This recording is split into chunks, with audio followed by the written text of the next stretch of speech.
ایک طرف تو سیدنا علی کے مدور نظر اور دوسری طرف قاتلین عثمان کے سرغنہ، اس حوالے سے صحیح تاریخ کی روشنی میں حضرت مالک اشتر کے متعلق آپ کا کیا موقف ہے؟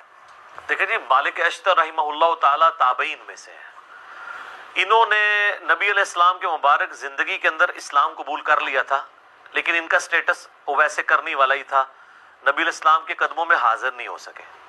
سیدہ صفیہ رضی اللہ عنہ یاد رکھنا ہے ام المومنین ہے، زوجہ محترمہ ہے، رسول اللہ صلی اللہ علیہ وسلم کی مومنوں کی ماں ہیں۔ وہ کیا فرماتی ہیں مالک اشتر کے بارے میں؟ یہ جو ہیرو بنایا نا آپ کے سامنے، یہ ابھی دیکھیں زیرو کیسے ہوتا ہے، یہ خارجی اور باغی جس کو ہیرو بنا رہے ہیں۔ مسند علی بن الجاد ہے، یہ جو مرزا صاحب جس کو علی بن الجود پڑھتے تھے پہلے، اب انہوں نے سنا ہے علماء سے تو اس کو صحیح کر لیا ہے، علی بن الجاد۔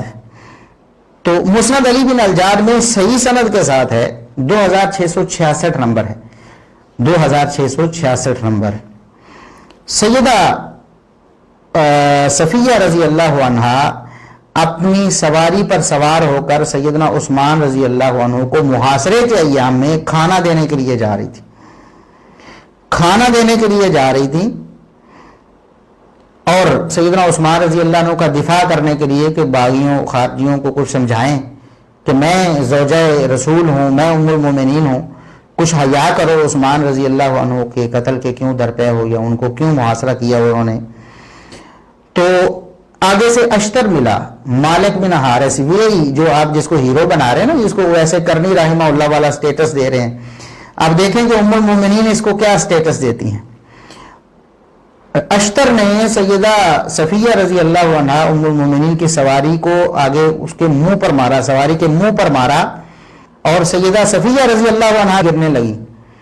جب انہوں نے یہ معاملہ دیکھا کہ یہ بدبخت اب مجھے آگے نہیں جانے دے رہا عثمان رضی اللہ عنہ کی طرف، نہ کھانا پہنچانے دے گا اور نہ مجھے ملنے دے گا، تو اس نے سیدہ صفیہ رضی اللہ عنہ نے فرمایا ردونی لا یفضحونی ھذا الکلب، مجھے واپس جانے دو، یہ کتا مجھے کہیں پریشان نہ کرے،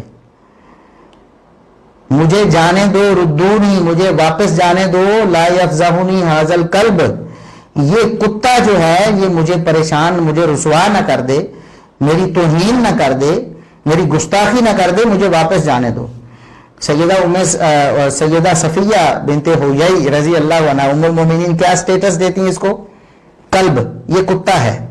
پھر سیدہ صفیہ رضی اللہ عنہ نے یہ طریقہ کیا کہ عثمان رضی اللہ عنہ کو کھانے پینے کا اسباب کیسے پہنچاؤں میں، یہ کتا مجھے روکتا ہے آگے سے، یہ مالک بن حارث اشتر، یہ کتا مجھے روکتا ہے تو میں کوئی اور طریقہ بناتی ہوں۔ انہوں نے اپنے گھر اور عثمان رضی اللہ عنہ کے گھر کے درمیان میں ایک لکڑی ڈالی، بڑی لکڑی کو شاطیر رکھ دیا چھتوں کے اوپر، وہاں سے تاکہ میں کھانا اور پینا ان کو پہنچا سکوں۔ تو کھانا پہنچانے کے لیے جاتی تھی ام المومنین صفیہ رضی اللہ عنہ، تو یہ مالک بن حارث اشتر روکتا تھا، اور ام المومنین کہتی ہیں کہ یہ کتا میری توہین کرے گا، مجھے واپس جانے دو۔